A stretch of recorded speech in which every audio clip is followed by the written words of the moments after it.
39-yard line. 1st and 10 as the Tiger attack swings into high gear. Brian Harvard, a sophomore from Thomasville, Georgia, fades for a pass that is good to Lamar Rawson at the Chattanooga 8-yard line. On the next play, it's the famous rollout play, and here he goes. Quarterback Harvard keeping the ball and goes over for the first touchdown of the afternoon. The next score was a more dramatic one. Johnny Green of Chattanooga's in punt formation. Zeke Smith blocks the kick, and Red Phillips recovers in the end zone for a touchdown. This time, the extra point was good, and it's 13-0. Still in the second quarter, Johnny Kern has directed the team to the Chattanooga 13-yard line, relying mainly on a ground game. And here goes Johnny Kern on a 3rd down with a rollout play over for the 3rd score. A well-placed kick makes it Auburn 20, Chattanooga nothing.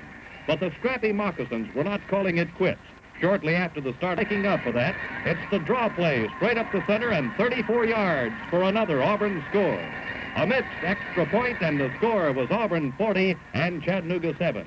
And that, for all practical purposes, was the ball game. The Auburn 2nd and 3rd teams had been tried and found not wanting. Boys like Jimmy Laster, incomplete to Jimmy Reese. And then comes the final play of the ball game as Eddie Jackson gets a low pass from center and has to run. He's hit at the Nooga 32, the whistle blows, and the Auburn coaching staff scratches 2 games from the season. And already the Auburn defense is beginning to attract notice from all over the country. But still, the Auburn defense had not been tested as it would be in the upcoming game with the Colonels of Kentucky, and here we are. It wasn't long in coming. Early in the first quarter, Tommy Lorino rams into center. Here he goes. And he's met there by Kentucky's All-American tackle Lou Michaels and dropped for a no gain. It's 4th down and 8 and punt formation. Billy Atkins is back. He gets his pass from center, gets his kick away, and it's taken in by Jack Gallagher at the Kentucky 26. And he returns it to the Wildcat 42, a good place to start an offensive drive. Bobby Cravens gets it and tries left tackle, but Captain Tim Baker brings him down after a gain of 4 yards. 2nd down on the Kentucky 45, and Cliff Tribble, the fullback, tries again and moves for another 4 yards to the 49. 3rd and about 3, and Bobby Cravens goes off left guard for 3 yards to the Auburn 48. Again, Zeke Smith is in with a tackle. 4th and 1, and punt formation for Kentucky. And here you see the kind of play that stood Auburn in good stead throughout the entire season. Lou Michaels rushed, has to run with the ball, and is brought down by Jerry Wilson at midfield. And then the game seesaws back and forth, with neither team able to operate or generate a serious scoring threat. Near the end of the first half, the Tigers make motions of a score as Lou Michaels kicks. It's taken by Tommy Lorino, and he brings it back to the Auburn 33-yard line. It's 1st and 10 for the Plainsmen, and they feel the urgent need of a score. Lloyd Nix is back for a pass. The long throw is good to Red Phillips on the Kentucky 37-yard line. A nice pass play has put the Tigers in good position, but the Kentucky line begins to tighten as Tommy Lorino fails to gain. Lloyd Nix sets the team, fades back for another pass. In trouble and is trapped and brought down by Jimmy Johns. 2 more incomplete passes, and the scoring threat is ended, and so is the first half, with a score Auburn nothing and Kentucky nothing. The second half begins as a fired-up Auburn team jars the ball loose from Lowell Hughes, and Billy Atkins is in there to recover at the Kentucky 36. Bobby Hoppy goes wide with this one and advances the ball to the Wildcat 30 before going out of bounds. A 6-yard gain for Auburn. 2nd and 4, and here's Tommy Lorino, who takes the pitch back.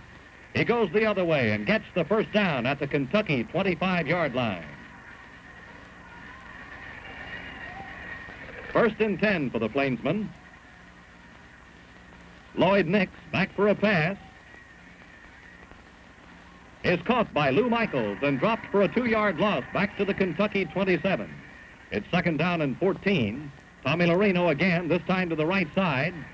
Fakes a pass and picks up 4 precious yards to the 23-yard line. A 15-yard penalty against Kentucky puts the ball on the 8-yard line, gives the Tigers a first down, and Billy Atkins wouldn't quit and went over for the TD. Auburn leads 6-0. The extra point is no good, and that's the way the score stands. The rest of the half was pretty much more of the same, a tight, conservative ball game, with Auburn hanging on to those 6 points for dear life. Here, near the end of the game, one of the 14 kicks that highlighted the game, Ronnie Robbs booted for Auburn. John Gallagher took it on the Kentucky 40 and returned only 4 yards. Still trying for that last desperate score, the Wildcats take to the air. Lowell Hughes hits Jim Urbanek on the Auburn 32 for a 24-yard gain and a first down for the Kentucky Colonels. It's still another try by Hughes. This time, however, he fumbles, and an alert Jerry Wilson puts an end to that Kentucky threat by recovering for Auburn on the 43. One play into center, and the ball game is over. Auburn wins 6-0, and folks are saying you can't cut them much closer than that, but just wait. Here we are with a rivalry to end all rivalries at Grant Field, Atlanta, Georgia. Auburn versus Georgia Tech, and what a ball game right from the very start. Here it is, early in the first quarter, Georgia Tech in light jerseys in possession. The long count, and Fred Brazelton makes 1 yard to the Tech 42-yard line and gets a taste of that Auburn defense.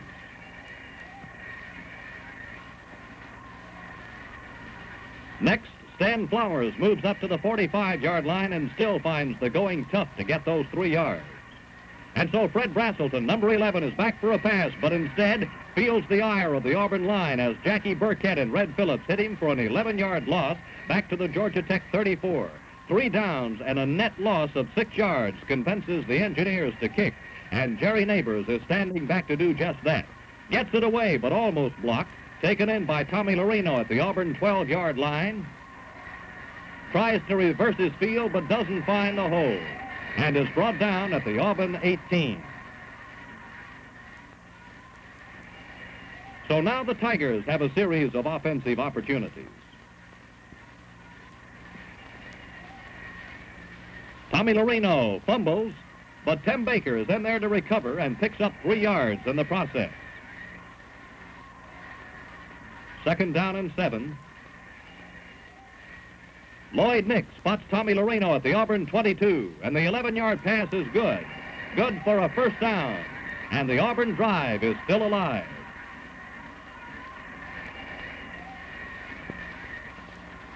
Bobby Hoppy runs the ball, moves out to the 42 for a 9-yard gain, and the offense is clipping along at a good pace. Billy Atkins crosses the midfield stripe and gains 15 yards to the Tech 44. But here the drive fails, and the ball goes over to Georgia Tech on downs. Another drive is generated near the end of the first quarter, and here at the start of the second period, the Tigers still have the ball, 2nd down on the Tech 12-yard line. Billy Atkins just made 2 more yards, so it's 3rd down now.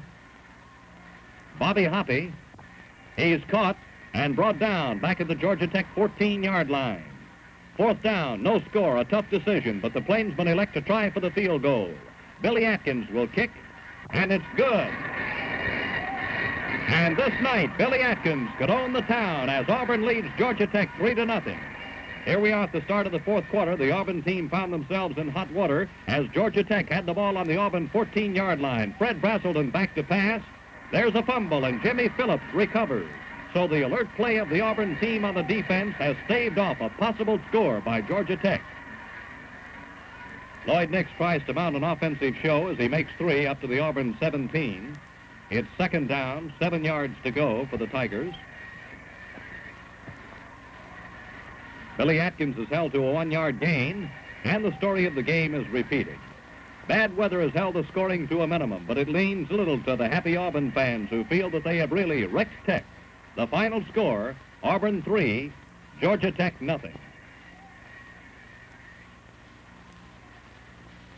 And next, the big state of Texas makes welcome the nationally ranked Auburn Tigers as the War Eagles play their only night game of the season against the Cougars of Houston. Billy Atkins kicked off. It was taken by Jerry Bice at the Houston 6. It's 1st and 10 for the Cougars. Don Brown, off right tackle, moves for 6 yards to the Houston 28. It's 2nd down, and on this trip, Harold Lewis tries the inside. He gains 2 yards and found that the going was pretty tough. 3rd down, and Don Brown is held to a 1-yard gain. It's 4th down now, and the Houston Cougars are forced to punt.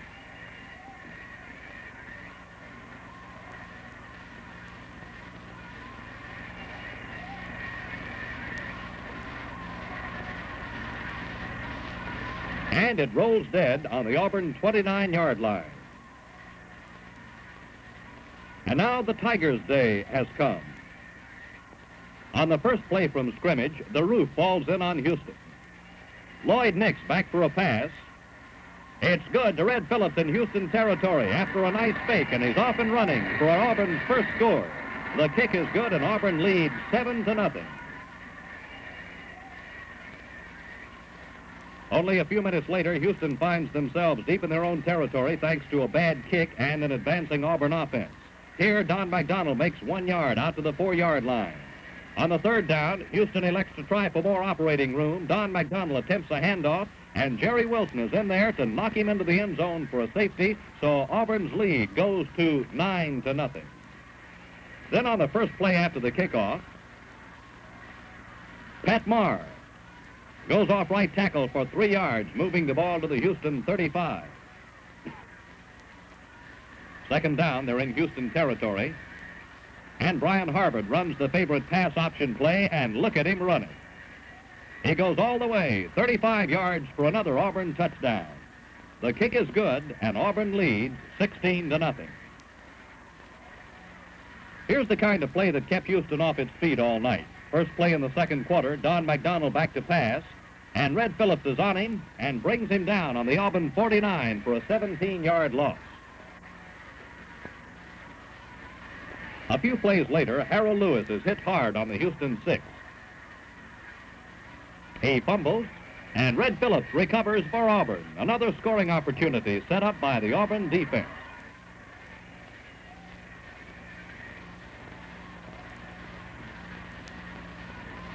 Bobby Hoppe turns the trick as he goes around left end into the end zone, and Auburn leads 22-0.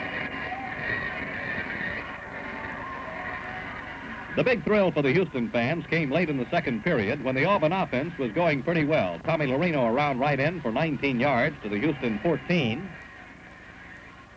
Then on the next play, Lloyd Nix in there at quarterback calls the signals, gets the snap, and fades for a pass. It's away, but intercepted by Paul Sweeten at the Houston 11-yard line, and he makes the longest return with an intercepted pass in Houston's history. The Cougars have ended the scoring column for 7 points. It's Auburn 22, Houston 7. Another Auburn marker in the third quarter ran the count to Auburn 28, Houston 7. Here's the beginning of the fourth period. Auburn on the Houston 23-yard line. Lamar Rawson off through left tackle for 23 yards and the score. Houston with the ball now. Auburn was not through scoring by a long shot. 2 more scores, and the second and third strings ran the final total to Auburn 48, Houston 7.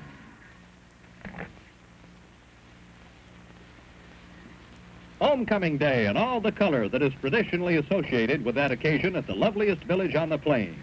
Add to that a real gridiron battle with the University of Florida, and the rugged first quarter is the kind of game you'll see all afternoon. Here, Lamar Rawson carried the ball to the Florida 43-yard line for a 7-yard gain.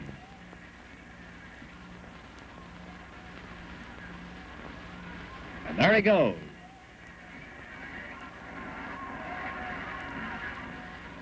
And on the next play, Ronnie Robbs gets the call, goes through center, and finds that Coach Bobby Woodruff's Gators are hard to move. That play carries to the Florida 49, an 8-yard gain. So Brian Harvard, the fine sophomore quarterback, takes to the air, but his pass to Rawson is no good, and the deadlock continued into the second quarter. After a Florida punt goes out on the Auburn 21, Bobby Hoppe goes over left tackle, and the stout Auburn line makes way for the Chattanooga Flash to move 12 yards to the Auburn 33. On the heels of that first down, Tommy Larino goes right up the middle across the midfield stripe and to the Florida 47-yard line for a 20-yard gain. But this Auburn drive ends at the Florida 2-yard line as the Gators hold. Bobby Hoppe makes the desperation try on a fourth down, but he's short. So the Gators take over and go immediately into punt formation. Jimmy Ryan is back to kick. His punt is short and is taken by Pat Marr at the 50. And Pat brings it back to the Florida 37, so the Tigers are in good scoring position again. But this time, the going is just as rough as before, and this drive, too, stops short. And the Tigers are forced to kick. Ronnie Robbs is back. And here is a big break for Auburn. Billy Booker elects to run it back and is hit at the Florida 7-yard line by the alert Auburn defense headed by Dan Presley. After 3 losing downs, Florida kicks dead on their own 26-yard line, and once again the Tigers are on the offensive deep in Gator territory. Billy Atkins' gain on that last play nullified by a penalty.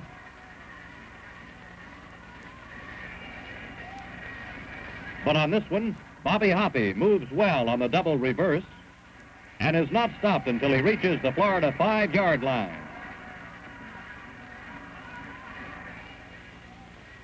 And this time, the Auburn Tigers will not be denied as Billy Atkins bowls over left tackle for the score. The kick is blocked, so the half ends with the score Auburn 6, Florida nothing. The second Auburn touchdown is not long in coming. Early in the third quarter, Auburn on their own 39-yard line when Lloyd Nix passes to Red Phillips. But this one is no good. That makes it second down, still 10 yards to go.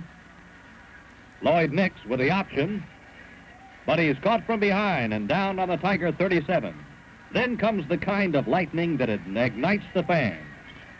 Lloyd Nix back for a pass. It's good to Red Phillips at the Florida 40-yard line, and the Ellick City All-American takes off for the touchdown.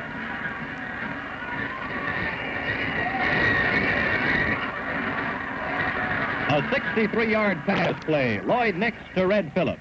The PAT was good, and the score was Auburn 13, Florida nothing. While there were no more scores in this game, there was more outstanding play, like this one in the fourth quarter.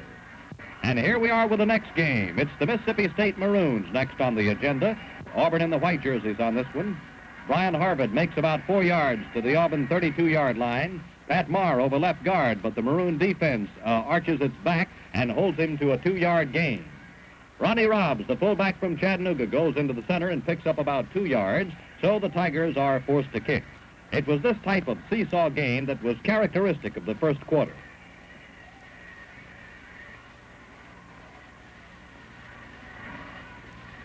In the middle of the second quarter, a situation developed which the Tigers were to face only once during the entire season. 1st and 10, and Miller moves to the Maroon 39-yard line, so that'll make it second down and 8 yards to go. Mississippi State in the dark jerseys with the ball. Daniel hits the right side and carries to the 43-yard line. It's 3rd down and 4, and then it happened. A nice fake. Miller back for a pass. It's good to Brooks, and he goes all the way for a touchdown. The extra point is good, so the Tigers trail for the only time this year. The half ends that way with the Tigers. They're back against the wall. State kicked off to start the second half, and the Tigers never gave up until they scored. Here Lloyd Nix goes into right tackle and moves 6 yards to the State 27-yard line.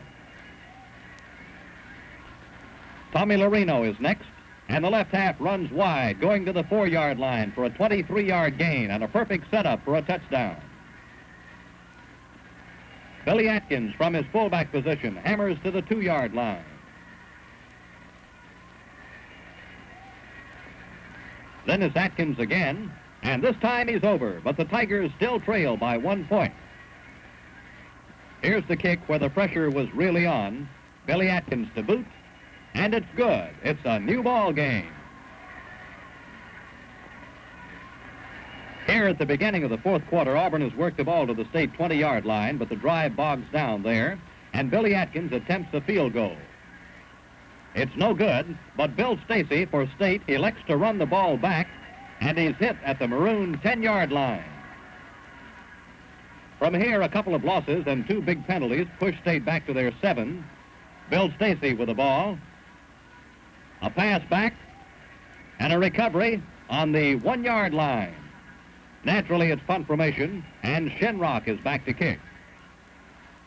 Standing deep in his own end zone, John Watley is on him and brings him down for the safety as Auburn leads 9-7. The Tigers have proved their mettle and are back in the lead once again. The final Auburn score is set up by alert defensive play. Billy Atkins is kicking.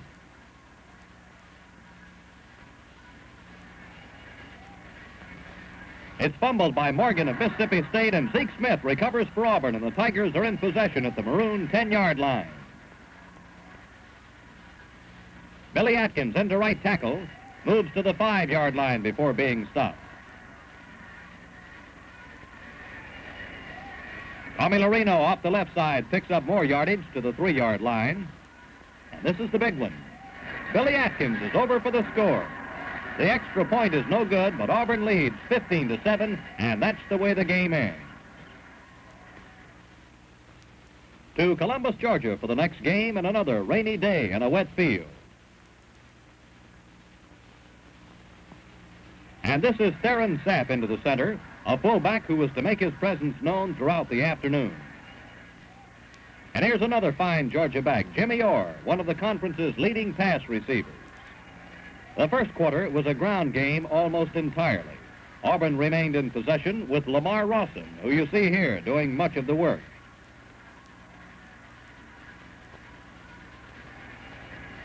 Ronnie Robbs was also prominent during this sustained drive, which went as far as the Georgia 7-yard line before a penalty and a couple of losses stopped the Plainsmen. The Auburn drive for pay dirt started midway of the second quarter when Jimmy Orr dropped back to kick for Georgia. He was kicking from the 25, and it went out of bounds on the Auburn 47. A good break for the visitors. Brian Harvett is running the team. He keeps, and here he gets 1 yard up to the 48.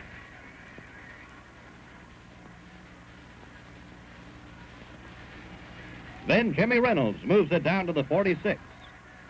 And this type of game continues down to the Bulldog 30-yard line. The first unit comes back in the ball game. Lloyd Nix back for a pass. It's good to Billy Atkins on the Georgia 23-yard line. A 13-yard gain for the Tigers. A warm day in Columbus, Georgia.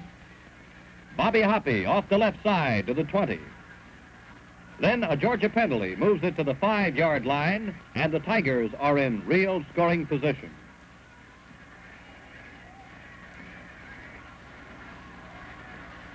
Billy Atkins fails to make much yardage.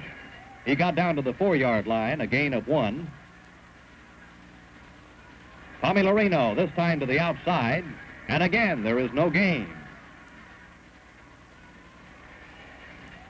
Then Lloyd Nix, seeing that the line of the Georgia Bulldogs will not move, decides to take to the air.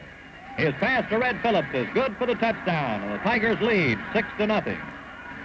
The extra point was missed, and that, for all practical purposes, was the ball game. However, the Tigers are put in a bad position early in the third quarter thanks to a penalty that moves them back to their own 7-yard line. Then on the third play from scrimmage, Tommy Larino fumbled, and Georgia recovered at the Auburn 10-yard line. But the celebrated Auburn defense is more than just a publicity campaign, as this series of downs will show. Britt to Orr is no good, and 1 down is gone.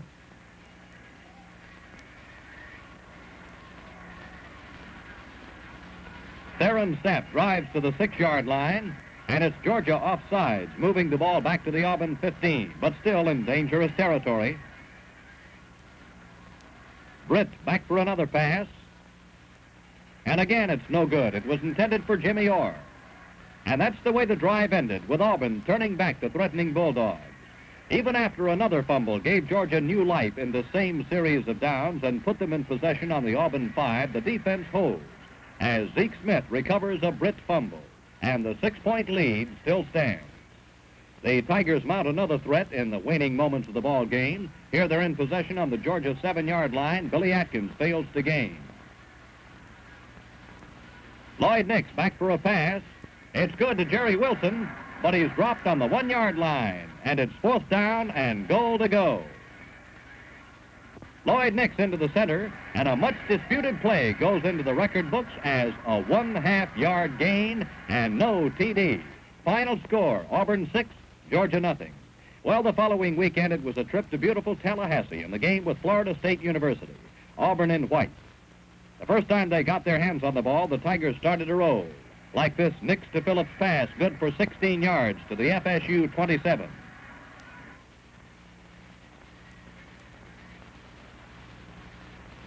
Or this run by Tommy Larino around right end for 9 yards to the 18. Later, in this same series of downs, Lloyd Nix gets the ball, is back for a pass. No good, intended for Jerry Wilson, but on this play, a holding penalty moves the ball to the Moccasin 1-yard line, and it's still 4th down for Auburn. Billy Atkins goes over, and the Tigers draw first blood. The kick is no good. The score is Auburn 6, Florida State nothing. A few plays later, it's another Auburn drive. Bryant Harvard rolling around right end keeps and goes 19 yards to the FSU 5-yard line.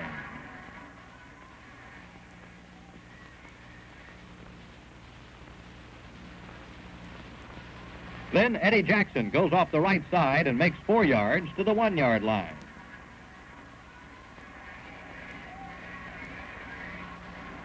Lamar Rawson goes over for the score. The extra point is good and makes it Auburn 13, Florida State nothing. Starting in the second quarter, Lloyd Nix is back for a pass. It's good to Bobby Hoppy, who races to the Florida State 11-yard line.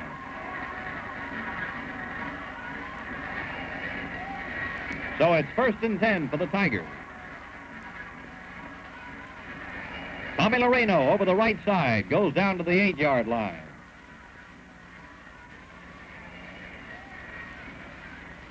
Billy Atkins off the left side goes for 2 more yards, so it's 3rd and 5. They're on the 6-yard line.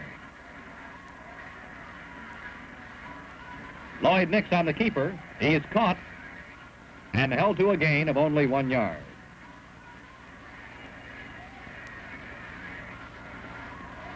But they try again, and this time Billy Atkins turns the trick, and he goes up the middle for the score. With the extra point, it's Auburn 20, Florida State nothing. The final Auburn touchdown is set up as Lamar Rawson intercepts a pass. Watch it. This is an odd pass formation, but one which was used frequently by Florida State. There's Rawson with the interception, and he returns it all the way to the Florida State 38-yard line. Later, during that same drive, it's 1st and 10 on the Florida State 15. Billy Atkins through the right side for 13 yards down to the State 2-yard line. And Tommy Loreno through the left side for 2 yards and a score. The extra point is good. It's Auburn 27, Florida State nothing. The lone Florida tally comes early in the 4th period. It's Majors back to pass. And it's good to Philp, who goes over for the marker. Their kick is good, and it's Auburn 27, Florida State 7. The final points are made right at the end of the game. Majors back to pass. And he's dropped for a healthy 20-yard loss back to the Florida 10. Majors trying again. He picks up 6 yards with a pass to Picker. And then, playing a desperation game, Majors back again, and this time he's brought down in the end zone by Bobby Waston and Red Phillips. And that's how the game ended, with a score Auburn 29, Florida State University 7. The final game of the season with the University of Alabama. National fame awaits the Auburn Tigers. Gary Osteen fumbles early in the Alabama game, and Zeke Smith recovers on the Bama 26. Auburn again in dark jerseys. Tommy Loreno around the right side. He gets loose and goes 25 yards all the way to the Bama 1-yard line. Billy Atkins into the center, but he's about a half yard short of the marker. Now it's Atkins again, and he's over. The extra point is good, and the Tigers are off and running. 1 minute and 56 seconds from kickoff to score. 10 plays later, Lloyd Nix passes to Tommy Loreno at the Alabama 9, and they're knocking again. The final plunge goes over from the 6, and it's Billy Atkins who carries. Another good extra point, and it's 14-0. Another touchdown early in the second quarter makes it 21-0, and shortly after that, Bobby Smith goes back to pass, and Tommy Loreno picks off the pass on the Auburn 21 and races 79 yards for the touchdown. The Bessemer Flash is having a great day before the home folks. But he was not alone in his stellar performance. 11 plays later, Robert Skelton back for another pass, this one intercepted by Jackie Burkett, the fine sophomore center who set sail for the end zone and traveled 66 yards to run the score to 34-0. The final score came early in the third quarter. Auburn with the ball on the Alabama 11-yard line. Lloyd Nix back for a pass. It's good to Red Phillips. A beautiful catch by a great All-American. It's another score, and it's Auburn 40, Alabama nothing. And the rest of the game settled fought struggle with a game but outmanned Alabama team trying for a score. But this day, the Tigers will not be denied, and an undefeated season was ended with a 40-0 victory, arch rival Alabama.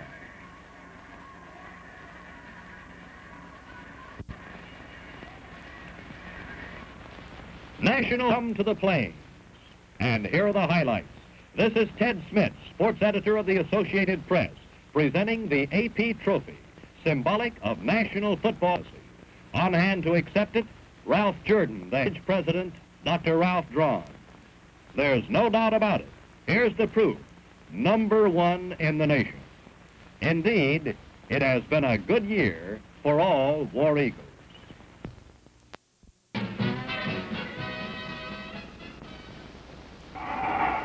1958, and another banner year for Auburn football. Fresh from their first undefeated untied season, the Tigers were to face the true test of a real champion.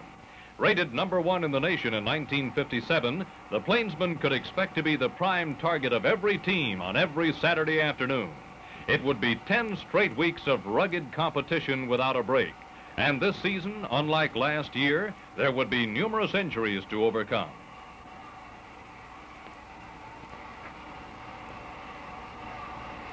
Opening day of the 1958 football season, Auburn versus Tennessee from Legion Field in Birmingham, Alabama, with a whole nation looking on via television. Like all Auburn-Tennessee games, it was a hard-fought battle. We're late in the first half now. There has been no score. Lloyd Nix, number 44, makes 7 yards after failing to find a receiver.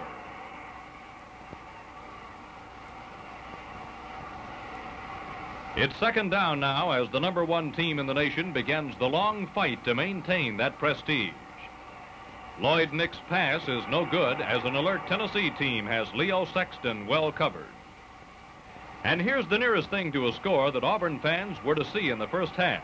Lloyd Nix back for a pass, and Tommy Lorino makes a beautiful try in the end zone, but just can't reach it. And so the first half ends without a score.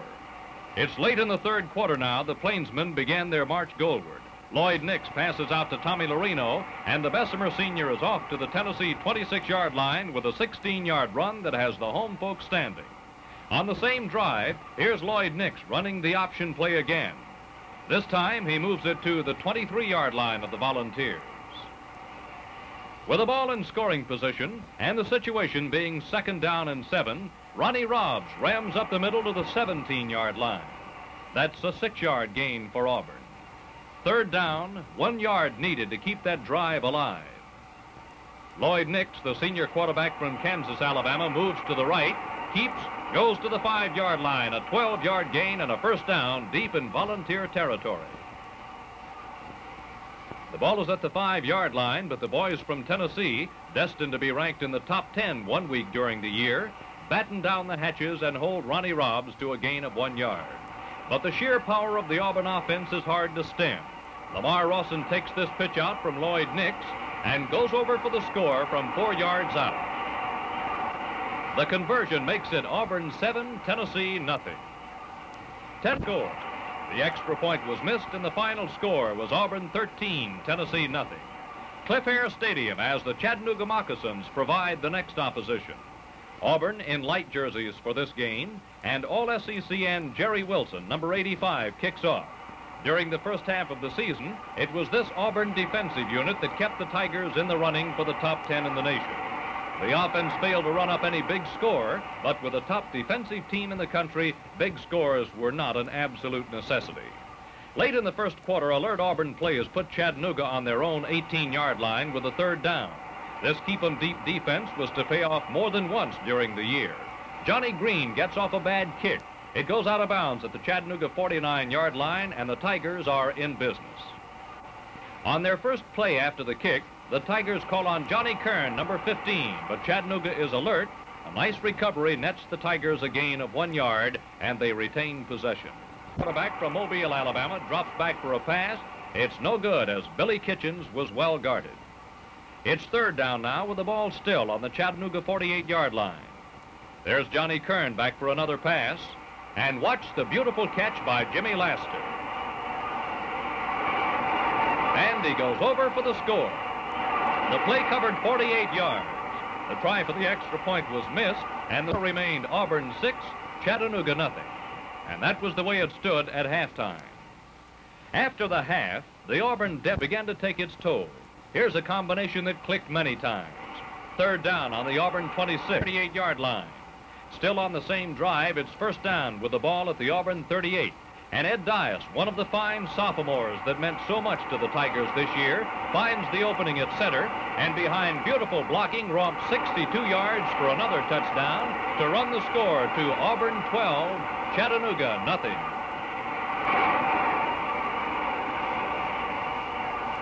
After the touchdown, Jimmy Ricketts kicks off for Auburn, and here you'll see that the Chattanooga Moccasins are just about the biggest little football team in the country.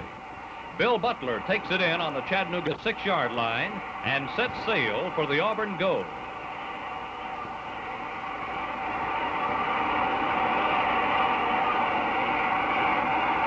Jimmy Laster finally stops Butler on the Auburn 21-yard line, but a 74-yard return is an indication that the ball game isn't over yet. On the next play, the Chattanoogans connect with an aerial. That's Johnny Green back for a pass, and Jim Tucker takes it in for a tally. Chattanooga runs for 2 points after the score, and it's Auburn 12, Chattanooga 8. Another highlight in the game came on the kick that followed that Chattanooga score. Robert Waller kicks for Chattanooga. It's taken by right end Leo Sexton at the Auburn 23.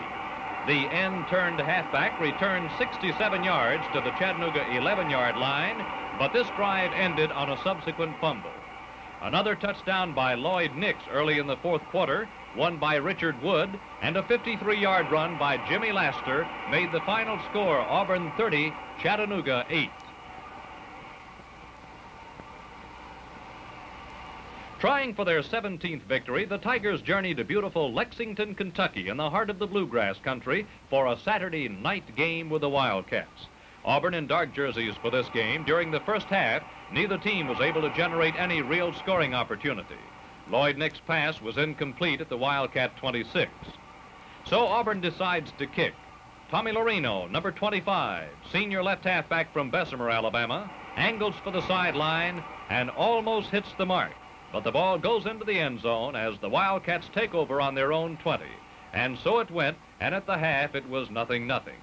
Midway of the third quarter, a good War Eagle drive got underway, and here's the way it started. Lloyd Nix passing. It's good to Jerry Wilson on the Kentucky 46-yard line. A 15-yard play and a first down for Auburn in Kentucky territory. On the next play, quarterback Nix continues the passing attack and hits Leo Sexton. So the Tigers are at the Wildcat 38, their first serious penetration of the Kentucky defense before the highly partisan crowd at Lexington. Same drive, third down now. The passing attack continues to be the best way to advance the ball. Lloyd Nix with another one that is good to Jerry Wilson at the 27-yard line. A few plays later, another pass moves the ball to the 10. Again, it's Lloyd Nix pitching and Jerry Wilson catching. And this was for a crucial first down after the Tiger ground game had bogged down. But a gallant Kentucky team bowed its back, and the drive died at the 12-yard line. Late in the third quarter, Auburn gets rolling again. It all started with a punt. Tommy Lorino kicks, and this one bounces just right. It rolls dead at the Wildcat 2-yard line. A beautiful 52-yard hits hard, knowing that if they can make Kentucky kick from deep in their own end zone, they can get in business at midfield. That's Jerry Eisenman again, and this time the quarter ends and the teams swap ends of the field. On the first play of the final quarter, Doug Shively is forced to kick from deep in his own end zone. Tommy Lorino makes a fair catch of the punt at the Kentucky 43-yard line, and Auburn is ready to move. On the first play, Lloyd Nix hits Jimmy Laster in the clear, and Laster goes all the way for the score. The 175-pound senior from Covington, Georgia, tallies. The extra point is missed, and the score reads Auburn 6, Kentucky nothing. Auburn gains a safety a few plays later. Tommy Lorino is back to kick. He gets off a long high one that is taken by sophomore Calvin Bird at the Kentucky 4-yard line. As he reverses his field, he is brought down by Lloyd Nix and Teddy Foray in the end zone, and the Auburn defense is credited with 2 points. Final score, Auburn 8, Kentucky nothing. Next, one of the top games of the year, the traditional battle with arch-rival Georgia Tech at Grant Field in Atlanta. Auburn is in the dark jerseys for this game, and here is what did so much damage on that afternoon. Joe Delaney with a quick kick. The Engineers kicked 10 times during the afternoon and kicked well. Early in the game, Ed Dias, the Auburn fullback, finds that the Tech defense is obviously up for this big one before the hometown Atlanta fans. The Tiger offense did move the ball well during the first half of the game, though, showing much the same form that had characterized their play in the preceding games. That was Jimmy Pettis moving down to the Tech 36-yard line with a 19-yard gain. And the play is really ferocious.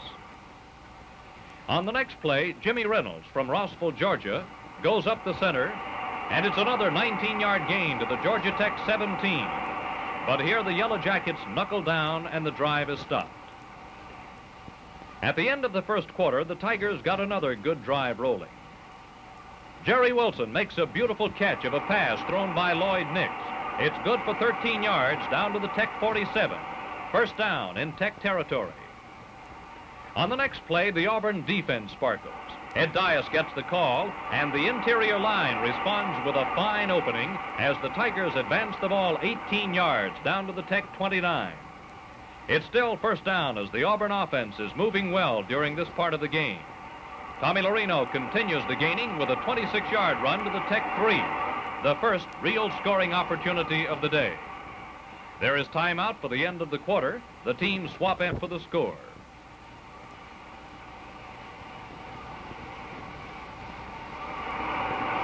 And it's Auburn 6, Georgia Tech nothing. The point after touchdown at this time did not seem to be of immense importance. Lloyd Nix kicks for the first time in his college career. It's right on the mark, and before the afternoon is over, the Auburn fans were mighty thankful of that extra point. We're in the second half now. Georgia Tech got back in the ball game, scoring-wise, with an intercepted pass. Here's what happened. John Kern throwing, and Fred Braselton intercepts at the Tech 48. And he's brought down at the Auburn 46-yard line, and a real danger looms ahead. 2 good passes and a run have moved the ball down to the Auburn 11. The touchdown comes as Fred Braselton passes. It's tipped up by Eddie Dias, defending for Auburn, but an alert Jack Rudolph scoops it up, and it's first down and 10 for Tech at the Auburn 2. 2 plays later, the Yellow Jackets are still on the 1-foot line, but you can hold a team like that only so long. And on the third down, Fred Braselton went over for the score. And here comes one of the finest tributes paid to the Auburn Tigers all year. With the Tigers leading by 1 point, Georgia Tech elects to try for a 1-point kick rather than going for the 2 points and a possible 8-7 lead. It's good, and it's Auburn 7, Georgia Tech 7. On the last play of the game, Tech takes a 5-yard penalty to get their kicking specialist into the game. He'll try a 3-pointer from 31 yards out, making it 41 yards from the line of scrimmage to the goal posts. A long one, but a desperate gamble by Georgia Tech. No good, and Auburn remains unbeaten, but now once tied. Back home to Cliff Hair Stadium for the game with Maryland. It's beautiful weather, clear skies, and the temperature is 74 degrees. The first Tiger score came midway of the second quarter. It was set up by Lamar Rawson, who intercepted this pass at the Terrapin 25 and returned it to the 12. Starting from the 12-yard line, 3 plays later, Johnny Kern calls for a pass. He flips out to Tommy Lorino, who makes the catch, after the ball had been tipped up by Bob Rouselvin. The score goes to Auburn 6, Maryland nothing. In the third quarter now, Bob Rouselvin calls for a pass himself. It's good to Ben Scotty. Here was a combination that gained well for Maryland all afternoon. Scotty goes 68 yards for a Maryland touchdown, and their well-placed extra point makes it Maryland 7, Auburn 6. 3 plays after the Maryland score, the Tigers came roaring back. Jimmy Reynolds off the right side stomped 61 yards for another Auburn score. Now it's Auburn 12, Maryland 7. And more thrills yet to come. Bob Rouselvin calls for a pass. It's deflected by the intended receiver, and an alert Tommy Larino grabs it up at the Maryland 25. 5 plays moved the ball down to the 2-yard line, and from there, Tommy Larino goes over for the score. The Tigers go for the 2 points after the touchdown, and the final score, Auburn 20, Maryland 7. Next game, Florida in Gainesville, and a beautiful flight for the Auburn team. But the memories of Gainesville are not pleasant. Never in recent years had Auburn defeated Florida at Gainesville. And the last losing game was 2 years ago at this same field. That's Eddie Dye sprinting 29 yards to the Gator 42-yard line. Midway of the second quarter, memories of past defeats were beginning to be aroused. The Florida team was playing a fine game. The weather was warm. And here, Florida works the ball down to the Auburn 29-yard line, and there the drive stopped. On 4th down, Coach Bob Woodruff decided to try for a field goal. From 29 yards out, Joe Herget kicks, but it's no good, and the half ends without a score. The Tigers had been pushed severely by Florida in the first half. This was the only game of the year where the Tigers trailed in important statistics. And here is the Florida offense beginning to click. Don Deal, a scatback, gets loose and appears to be going all the way, but Lloyd Nix makes the stop at the Auburn 43. Another Gator drive got going to the Auburn 8-yard line before the Tiger line, led by Zeke Smith and Jackie Burkett, tightened the nation's best defense and held on. So the Gators elected to try for another field goal, this time from the 7-yard line, and Billy Booker from Albany, Texas, will kick. His arm is in a cast, but his toe is accurate, and the ball goes between the uprights to put Florida out ahead 3-0.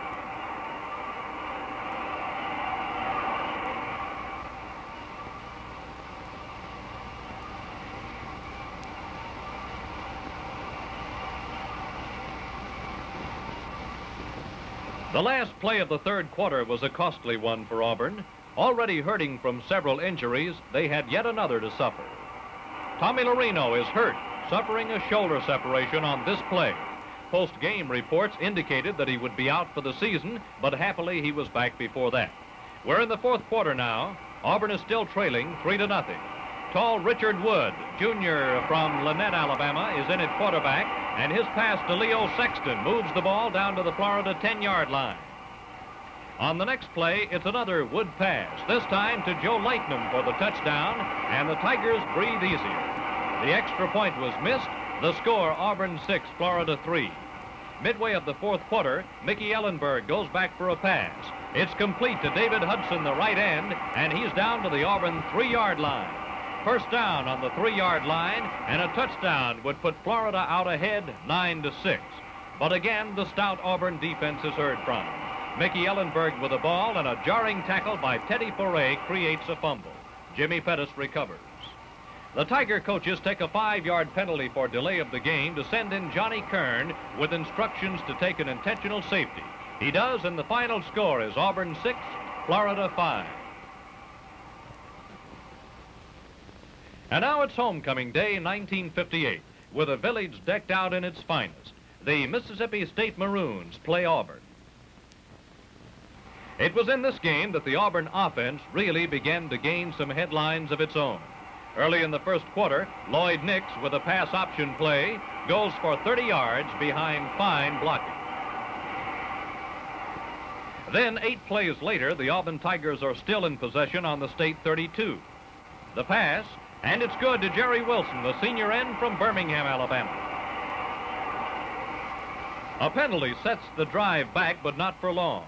In at quarterback now is Richard Wood, and his bullet-like pass is stopped by Bobby Wasden at the State 16.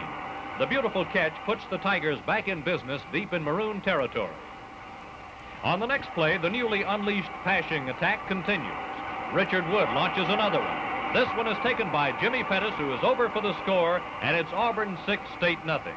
Minutes later, the Tigers strike again. The ball is at the State 6, and Richard Wood goes over to make it Auburn 12, State nothing. But football is fickle, and on the first play in the second quarter, Bill Stacy, the fine back from Mississippi State, passes to P.L. Black at the Auburn 3-yard line, where Lloyd Nix makes the saving tackle.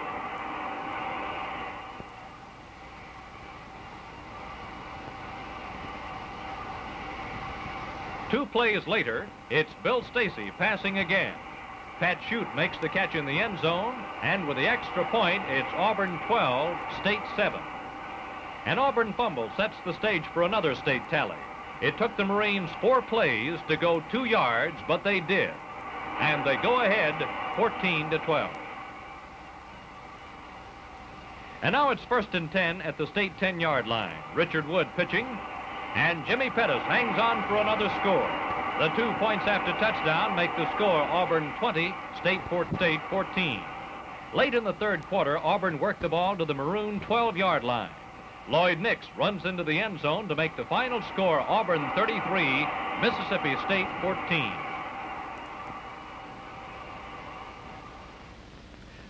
Columbus, Georgia was the site of the annual meeting with the Bulldogs of Georgia.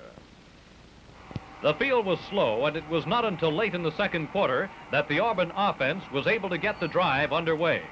Here, Lloyd Nix connects with a short one to Jimmy Reynolds, who is fouled at the Georgia 45-yard line. Then, after having a long pass called back, it's 2nd down at the Georgia 44. Richard Wood in at quarterback throws, and a fine catch by Bobby Lauder, and it's a touchdown for the junior fullback from Foley, Alabama. 44 yards to make it Auburn 7, Georgia nothing. Early in the second half, Georgia is hurt by a short kick. Bobby Walden is back to boot. It rolls off the side of his foot and goes out of bounds at the Bulldog 42. 9 plays later, from the Georgia 11-yard line, Lloyd Nix rolls out. There's the pass to Ed Dias, who takes it over for the score, and the added point gives the War Eagles a 14-0 lead over Wally Bucks. Minutes later, another drive is started by an intercepted pass. Georgia's ball. Francis Tarkenton back to pass. It's intercepted by Richard Wood at the Auburn 40-yard line, and he brings it back to midfield. Auburn is able to capitalize on that interception 4 plays later. Tigers ball on the 20. Bobby Lauder gets the call and goes all the way. Auburn 21, Georgia nothing.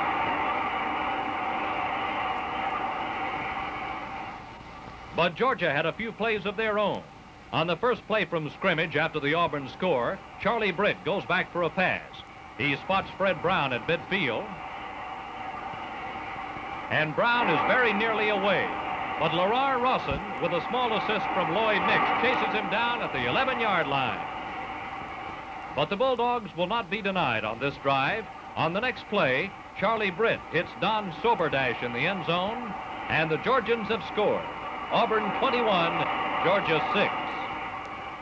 That was all of the scoring, but not all of the thrills. On the kickoff after the Georgia TD, Lloyd Nix takes it at the Auburn 4-yard line. And behind beautiful blocking, he runs all the way until he gives out of gas 77 yards later.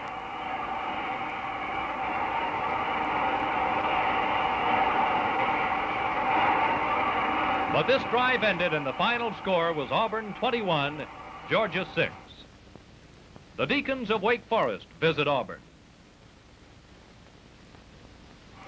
Auburn in white uniforms for this game, and one of the highlights of the game was the return to action of the injured Tommy Larino, number 25 there, who early in the game goes for 17 yards up the middle. The first big thrill came late in the first quarter. It's Wake Forest's ball, 2nd and 10 on their own 31. Charlie Carpenter back to pass. The pass is tipped up by Jimmy Ricketts. Then Eddie Dias scoops it off the deck and goes all the way 69 yards for the first Tiger score. The extra point made it Auburn 7, Wake Forest nothing. But the Deacons, like everybody else, had Auburn as their prime target and made a determined effort. After moving the ball down to the 1-yard line, Neil McLean dives over for the score. The extra point is good, and it's tied up at 7-7. Near the end of the half, the Auburn offense had stalled, and with 6 seconds left, Jerry Wilson tries a field goal from the 22. It's no good, so the half ends Auburn 7, Wake Forest 7.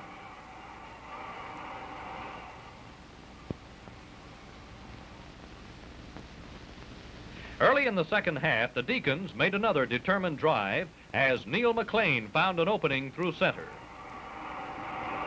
Being chased by Lamar Rawson, and finally brought down at the Auburn 13-yard line after a 65-yard run. But again, the vaunted Auburn defense comes to the front. Buster Ledford fumbles, and it's recovered by Jimmy Pettis on the Auburn 11-yard line. Zeke Smith and Jackie Burkett made the tackle. Then Richard Wood directs the Tiger attack down to the 6, and Lloyd Nix takes it over. The missed conversion makes it Auburn 13, Wake Forest 7. The Tigers 19, Wake Forest 7. Auburn makes 2 for the extra points, and the final score is 21-7. The final game of the season and the big one. The first half of the game between Alabama and Auburn belonged to Auburn, and such kicking as this made it so. Tommy Lorino is back to boot, and the ball goes out of bounds at the Bama 3-yard line. Plenty of cause for concern. And the big push was not long in coming either. Auburn at the Alabama 43. Jimmy Pettis finds the hole at center and drives down to the Auburn 28-yard line for a gain of 15 yards. Then Richard Wood fires one of his bullet passes to Leo Sexton, who is driven out of bounds at the 9-yard line, and the Auburn offense is clicking along nicely.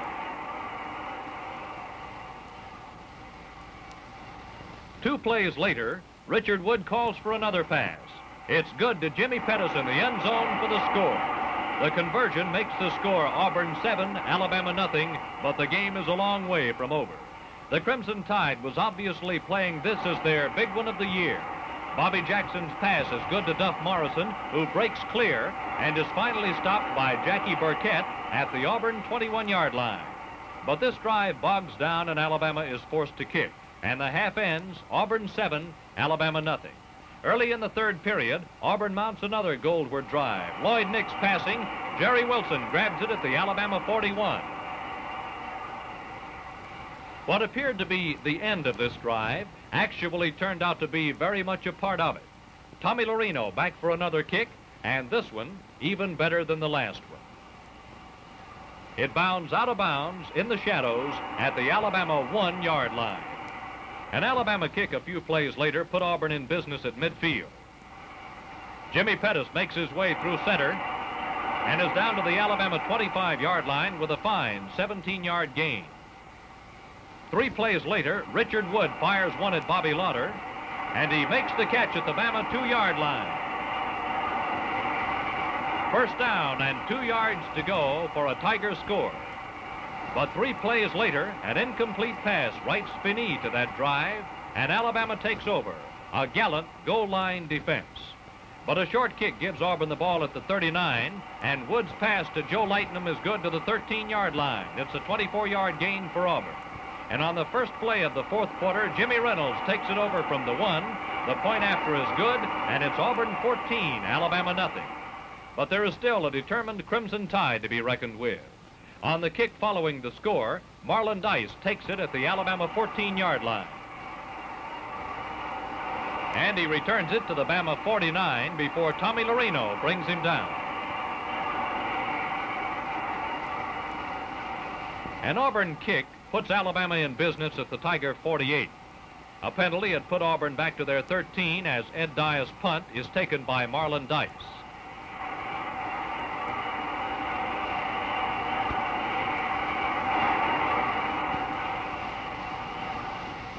Then, after moving the ball to the Plainsman 31-yard line, Bobby Jackson passes to Marlon Dice, who scampers down to the Auburn 15.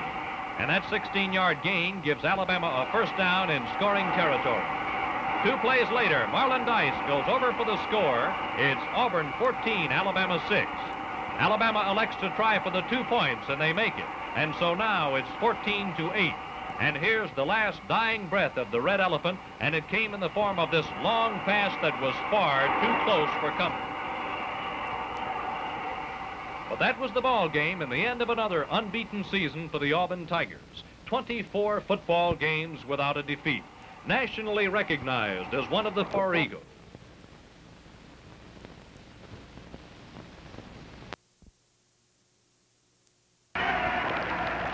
'59 saw the Auburn Tigers enter the season sporting the longest undefeated streak in college football. It was 24 games ago, mid-season 1956, since the orange and blue had tasted defeat. The Tiger was now recognized across the length and breadth of the land as a full-fledged football powerhouse. And even though the season brought defeats, the luster was still there. For each of the victors over Auburn would point with pride to that accomplishment as their finest moment of the season.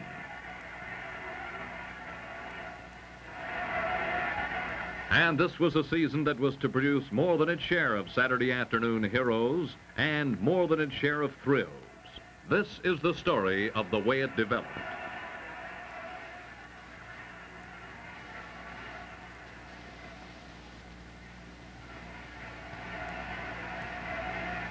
It was a hot, muggy day in Knoxville, Tennessee, the temperature 83 degrees. And just as hot on that Saturday afternoon, Billy Majors, Tennessee tailback, who here scampers for 13 yards early in the first quarter. Tennessee mounted a serious scoring threat near the end of the first quarter when Brian Harbord is in at quarterback. Back for a pass. It's intercepted by Sadler at midfield, and he returns it to the Auburn 24-yard line before he is brought down. And so Tennessee has it 1st and 10 at the Auburn 24. That's Gene Eder back to pass. It's good for 13 yards to the Auburn 11-yard line, where Jimmy Reynolds comes in to make the tackle. The quarter ends and the team exchange goals, and the Tennessee march continues. Billy Majors runs the tackle to 7 yards down to the Tigers' 7-yard line. That makes it 2nd down and 3 at the Auburn 7. There's Majors again. To the outside this time. And finally stopped by Richard Wood, number 18 from Lynette, Alabama. No gain on the play. One play goes by, and it's now 4th downs. The Vols elect to try for a field goal. That's Cotton Lettner kicking. Billy Majors holding. And it's no good. But the Tigers of Auburn are not out of the woods yet. 3 plays later, this occurred. Ed Dias, there's a fumble, and Sadler recovers at the Auburn 44-yard line. So the Volunteers have a second life. Billy Majors with the ball, hesitates beautifully, then sets sail down the sideline for 21 yards to the Auburn 24-yard line. The hot afternoon moves on, but it seems only to infuse life into Bowden Wyatt's charges.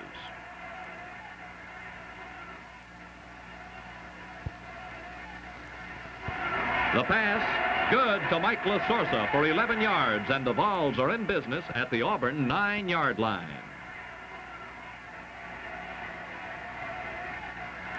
And that's Billy Majors with it again. Moves it down to the 3-yard line as Ed Dias and Lamar Rawson team up to bring him down. Here, the drive seems stymied. But again, the Volunteers call on Cotton Lettner, their field goal specialist. It'll be a 20-yard kick this trip. It's good, and Tennessee leads 3-0, and that's the way the game ended. The string was broken, but not the Auburn spirit. It was back home to the friendly confines of Cliff Hare Stadium for a meeting with the Cowboys of Hardin Simmons, a passing team coached by slingin' Sammy Baugh. Who else? Midway of the first quarter now. Bobby Hunt, number 12 from Lynette, Alabama, in at quarterback.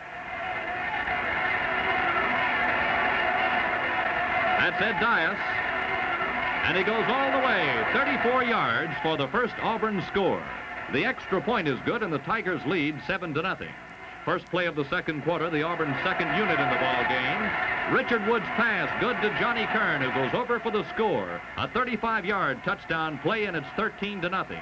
Late in the second period, the Cowboys passing specialist Jim Tom Butler in the game. One of his aerials picked off by Auburn's Richard Wood, who returns it to the 21-yard line.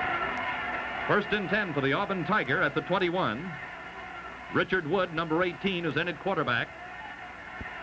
A short pass behind the line, good to Johnny McGeever, and the Birmingham speedster is off. 21 yards for the score, and Auburn leads 19-0 as the half ends. But the Cowboys are certainly not without their offense. They scored on a pass early in the third quarter, then electrified the crowd with this one. That's Charlie Bowers.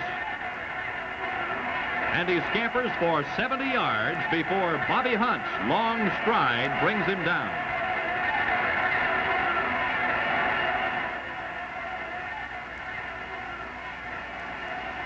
Three plays later, the Cowboys are roughly in the same position on the field. But this time, Jim Butler, the quarterback, takes it over for the tally, and the score stands Auburn 19, Hardin Simmons 12. After the kickoff, good running has moved the ball down to the Cowboy 4-yard line, and on the first play of the fourth quarter, Ed Dias takes it over. They added 2 points after touchdown, make it Auburn 27, Hardin Simmons 12. Late in the fourth period, that's Johnny McGeever who dives over to make it Auburn 35, Hardin Simmons 12. Again, Cliff Hare Stadium on a drizzly day with a muddy field and the Kentucky Wildcats. And here's how the game started. That was Bob Talamini who kicked, taken by Jimmy Pettis at the Auburn 12-yard line. The blocking begins to develop. And at midfield, Pettis breaks clear. And there he goes, 88 yards for a touchdown with the opening kickoff. So the score reads Auburn 6, Kentucky nothing. Only moments later, Bobby Hunt takes off from the Kentucky 35-yard line and makes it down to the 4 as Ken Rice gives him a key block along the way. But 3 plays later, the drive is still on the 4-yard line. The Tigers elect to try for a field goal. It's Ed Dias from Mobile, Alabama, who will be trying the field goal. It's good, and Auburn 9, Kentucky nothing reads the scoreboard. We're late in the first quarter now. Richard Wood there in at quarterback. The pass is good to Joe Lightnum, and the New Jersey end is off for 40 yards to the Kentucky 5-yard line. Then a few plays later from the 4-yard line, this occurred.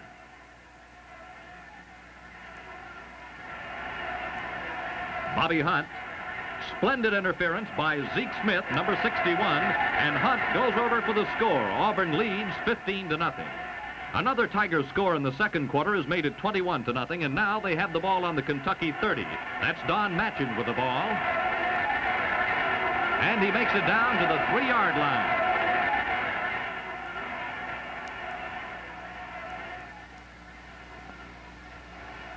From the 3-yard line, the 148-pound sophomore goes over, and Auburn leads 27-0 at halftime. The third quarter was scoreless, but in the fourth quarter, Auburn in possession on the Kentucky 46-yard line. Number 38, Ed Dias, right up the middle, and all the way to the Wildcat 30-yard line. Auburn has it first and 10 at the Kentucky 30.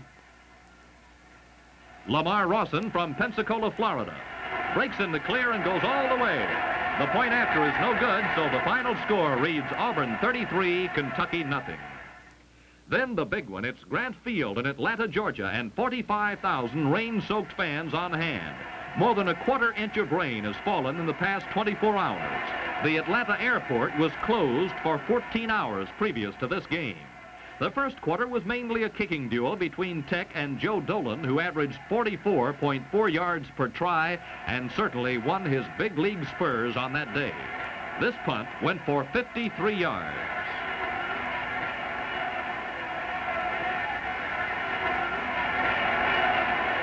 And as you can see, the field was a quagmire. We are midway of the second quarter in the ball game now. The rain is not falling at the present time, but its effects certainly are being felt. Gerald Birch is back in punt formation for Georgia Tech. Deep for Auburn is Johnny Kern.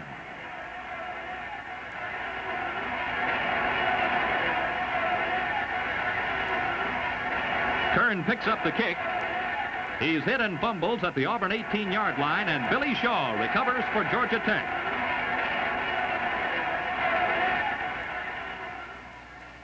Then on the next play, Chuck Granning gets the handoff and goes for 12 yards down to the 6-yard line, down to the 6-inch line it is.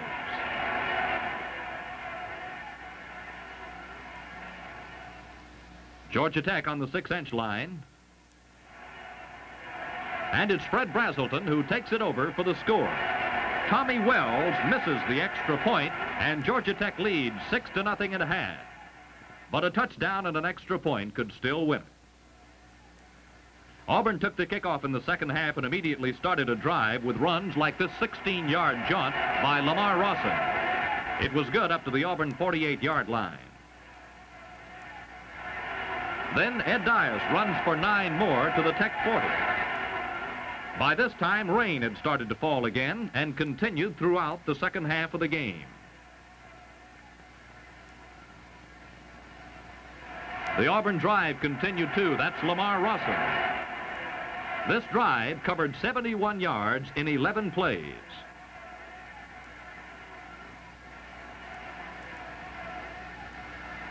Bobby Hunt on the keeper, and he goes for 13 yards down to the Tech 20. A few plays later, they're at the 6-yard line. And it's Bobby Hunt who lugs it over, and it's all tied up at 6-6.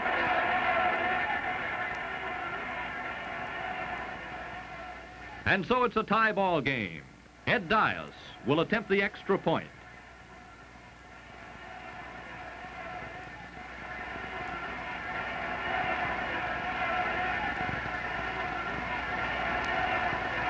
It's good, and Auburn leads 7-6. In the early moments of the fourth quarter, a 46-yard field goal attempt by Tommy Wells is no good, and here is the last play of the game. It'll be another field goal attempt by Wells, this one 38 yards away from the goal post. It's no good, and Auburn wins 7-6. So as one reporter said, Auburn wins by 2 feet. One belonged to Ed Dias, the other to Joe Dolan.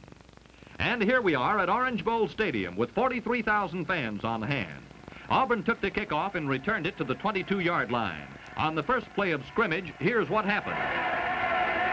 Bobby Hunt back for a pass. Taken in by Lamar Rawson at the Miami 45-yard line, and he goes all the way, 78 yards for the score, and Auburn leads 7-0. The second Tiger touchdown was set up early in the second quarter on an exchange of fumbles.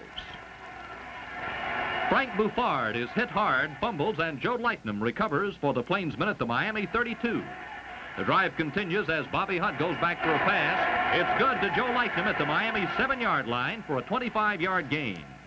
On the next play, Bobby Hunt runs the option for 7 yards, and the extra point gives Auburn a comfortable 14-0 lead. And the Hurricanes have some surprises of their own, too. This is that widespread formation. 4 men line up about 15 yards to the right of the ball. Fran Kersey passes. It's good to Bob Rosebaugh at the Auburn 15-yard line. And the drive continues with the same kind of weird offense. That's Fran Kersey deep again. He throws.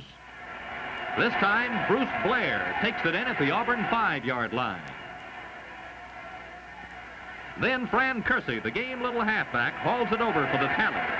The try for 2 extra points is stopped, and the score is Auburn 14, Miami 6 at the half. Auburn's final tally came shortly after the second half started.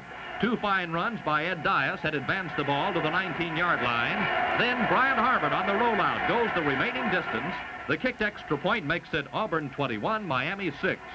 Miami threatened in the fourth quarter. Fran Kersey, a short one that's good to Frank Buffard at the 30. He fights loose and goes 41 yards to the Auburn 29-yard line before Ed Dias makes the stop. On a questionable play, another Auburn touchdown was called back. Brian Harvard receiving a Miami kick at the 45-yard line. Picks his way beautifully downfield and goes all the way for an apparent score. But a penalty nullifies this one, and so the game ends with a score Auburn 21, Miami 6. Then it was homecoming, 1958, and the Florida Gators, having a rough season, furnished the opposition and make it a most interesting afternoon for the Tigers. The first quarter was a standoff. Here, Ed Dias rams for 3 yards up to the Auburn 9-yard line. Then, with lightning action, the Tigers break Lamar Rawson loose at center. And he's off for a 70-yard gallop before being pulled down by Don Dio, Florida speedster.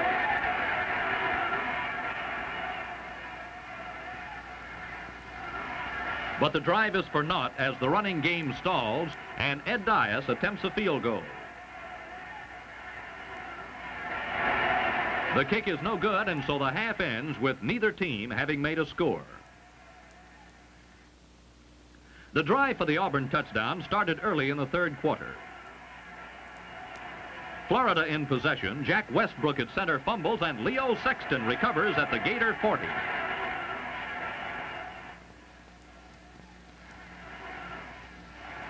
The drive started to move downfield as Bobby Hunt went back for a pass.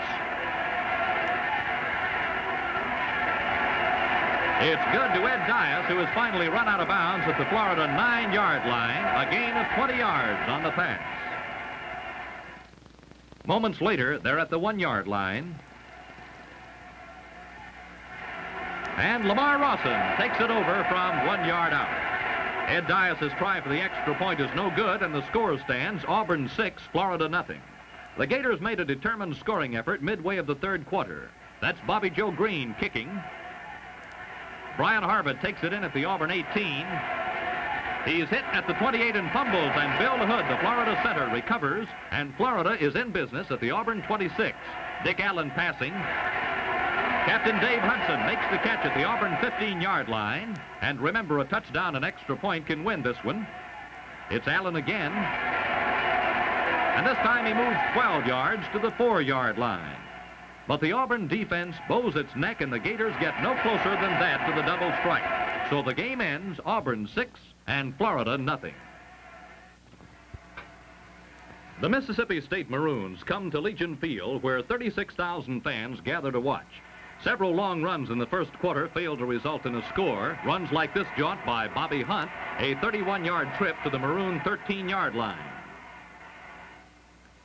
It was actually a state punt that gave Auburn its first score of the afternoon. That's Bill Shenrock kicking from his own goal line. Jackie Spencer of Montgomery is under it. Makes the catch at the 38-yard line and goes all the way. The point after makes it Auburn 7, State nothing. Near the end of the half, Auburn starts a drive from deep in their own territory. From the Auburn 18, Bobby Hunt moves for 13 yards up to the 31. Then Ed Dias ramrods for 17 yards to the Auburn 48. Only seconds are left in the half. A personal foul against State helps the drive along. Then Bobby Hunt carries for 13 yards down to the State 13-yard line. Time is now a factor, however, so the Tigers elect to go for a field goal. Ed Dias kicking. It's good, so the War Eagles go to the dressing room with a 10-0 lead. Shortly after the halftime show, Auburn is in possession on the State 42. Bobby Hunt carrying. He breaks into the clear and romps 42 yards for the score to boost the margin to 17-0.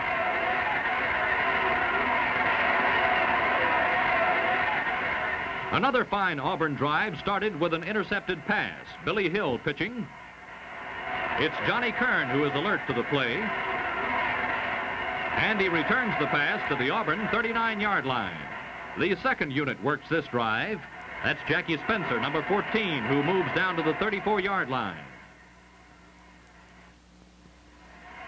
Then Don Matchin goes for 10 more to the Maroon 20. And the final lunge was a dive from a half-yard out by Johnny McGeever. And Auburn leads 24-0. Midway of the final quarter, it's 2nd and 23 at the Auburn 49. Bobby Hunt back to pass, can't find a man clear.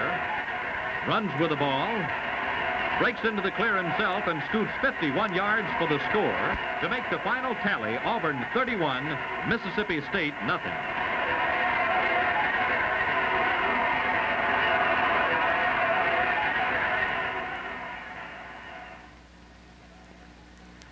Then to Athens, Georgia, for the first encounter there in many, many years.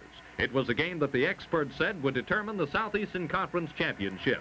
The first Auburn score was not long in coming. 9 plays after the kickoff, an Auburn drive stalled, and Ed Dias booted a 43-yard field goal. It was right on the mark, and the Tigers led 3-0. Late in the first quarter, Auburn drives deep into Georgia territory. Ed Dias there going for 19 yards down to the Bulldog 15-yard line. Then Lamar Rawson carries the pigskin to the 8-yard line. But a 15-yard penalty for illegal use of hands stops that Auburn drive. So from 40 yards out, Ed Dias will attempt another field goal. It's straight and true, and Auburn has a 6-0 lead, and that's the way it was at halftime.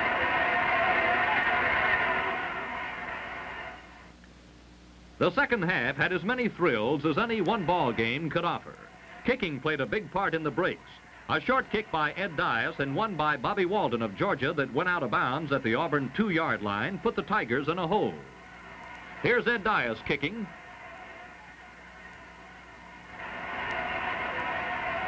Taken by Charlie Britt at the Auburn 39-yard line, and he runs it back all the way for a touchdown. With the extra point, that gives Georgia a lead, 7-6. But the Auburn breaks were coming too. Midway of the fourth period, Bobby Walden back to kick. Francis Tarkenton, who is about 4 steps in front of his kicker, steps sideways. The ball is kicked into his back and bounds to the 1-yard line where Joe Lightnum recovers for Auburn. And on the next play, Brian Harvard goes over for the score. With the extra point, Auburn leads 13-7 with 7 minutes left to play in the ball game. But the Bulldogs start a determined drive of their own. Francis Tarkenton. It's good to Bobby Towns, who takes it to the Auburn 39-yard line, but the drive died at the 46 after an outstanding defensive effort by the Tigers. With 3 minutes left in the game, Auburn takes over. Brian Harvard with the ball. He's hit. He fumbles. And Pat Dye recovers for Georgia at the Auburn 35-yard line. 2 minutes and 30 seconds left in the ball game at this point. The Bulldog air arm takes over. Tarkenton's pass good to Don Soberdash, who makes it down to the Auburn 19-yard line. Then with 45 seconds left to play, it's 4th and 3 at the Auburn 13. Tarkenton, number 10, to pass. It's good to Bill Heron, the left end, who goes over for the score, and with the extra point, Georgia wins 14-13. Back home to Cliff Air Stadium for this one, Mississippi Southern draws first blood. Early in the first quarter, it's Morris Meter who is back to pass. It's incomplete, but pass interference is called, and that gives the Southerners the ball on the Auburn 1-yard line. So it's first down and goal to go. Morris Meter sneaks over, and with the extra point, it's Mississippi Southern 7, Auburn nothing. Minutes later, the Southerners are in punt formation on their own 32-yard line. Morris Meter back to kick. Dave Edwards in there to block the kick and recover it at the 6-yard line. But the 6 yards is no cinch. 3 plays later, the Tigers are back on the 7-yard line, but this time it's Bobby Hunt who runs the option. And he goes over for the score. Ed Dias' extra point is good, and it's tied up 7-7.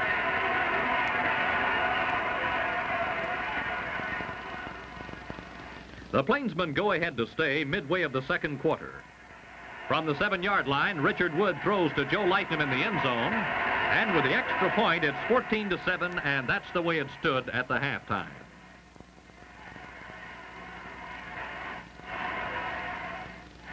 The Tigers come back strong in the second half. Here, a reverse goes to Jimmy Pettis, who pitches out to Bobby Hunt. And the play carries to the Southern 29-yard line. A 32-yard gain, and Auburn is on the march goal.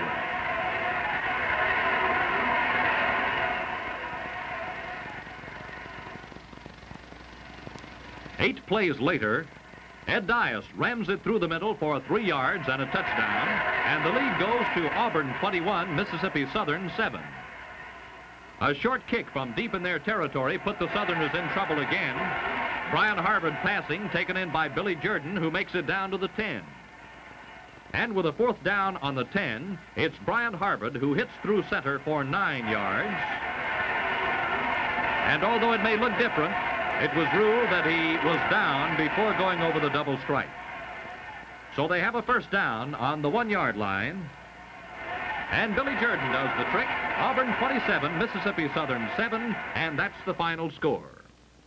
Legion Field in the Magic City for the traditional season's ender with the University of Alabama. It's cold, about 45 degrees, with a wind of some 15 to 18 miles an hour, blowing in over the north end zone. Kicking occupied a place of paramount importance in this game. Here, only moments deep in the 1st quarter, Alabama's Tommy White is back to kick with a strong wind in his face. He is rushed hard. He kicks out of bounds on 12 yards from the line of scrimmage at the Alabama 36. But officials ruled that there was roughing of the kicker, so Alabama gets possession at their own 38. The 1st quarter was a standoff. Early in the 2nd quarter, Alabama started a relentless drive up the field. Pat Trammell passes to Billy Richardson at the Auburn 46 for a 21-yard gain. It's Trammell again with the ball. This time he fails to find an open man and has to run with it. But he finds the way open and makes it to the Auburn 22-yard line before Joe Dolan stops the 24-yard run. It's Trammell again. His pass to Gary Phillips is good for 7 yards to the Auburn 14. But the drive bogs down at the 11-yard line, and Tommy Brooker will attempt a field goal for the Crimson Tide. It's good, and Alabama leads 3-0. And that's the way she stands at halftime.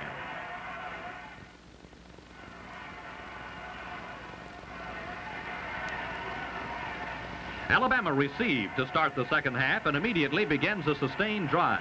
It was not spectacular in nature, but it was gainful, like Billy Richardson there, going for 8 yards up to the 45. And there's little Marlon Scooter Dias with 8 more yards to the Auburn 47-yard line before Bobby Wasden makes the tackle.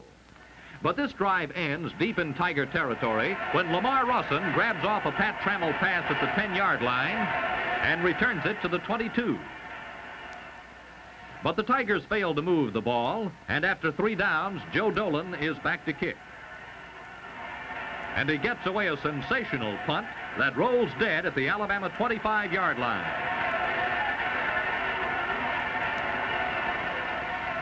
Then the Tide hammers out a series of 8- and 9-yard gains through the line.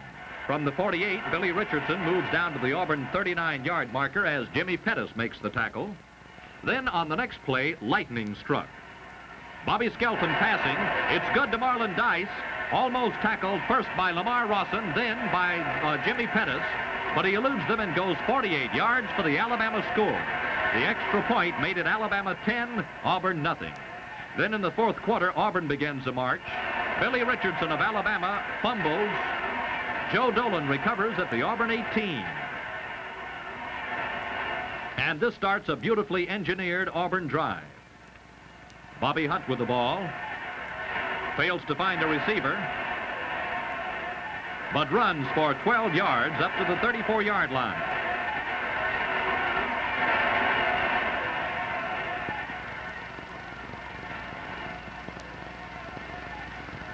Then later, Ed Dias, old reliable, up the center, moves it out to the 42-yard line. Bobby Hunt mixes his plays nicely here. Bobby Wasden hauls in a pass at the Alabama 41-yard line. It's these bread and butter plays that move the ball downfield from the Auburn 18 to the Alabama 14. But they're disaster strikes. Billy Richardson intercepts a pass at the Alabama 10, and that ends the drive and any chance of scoring. And so it goes into the books as an Alabama victory 10-0. It had been a long winter, and the thirsty Crimson Tiders drank deeply of the victory.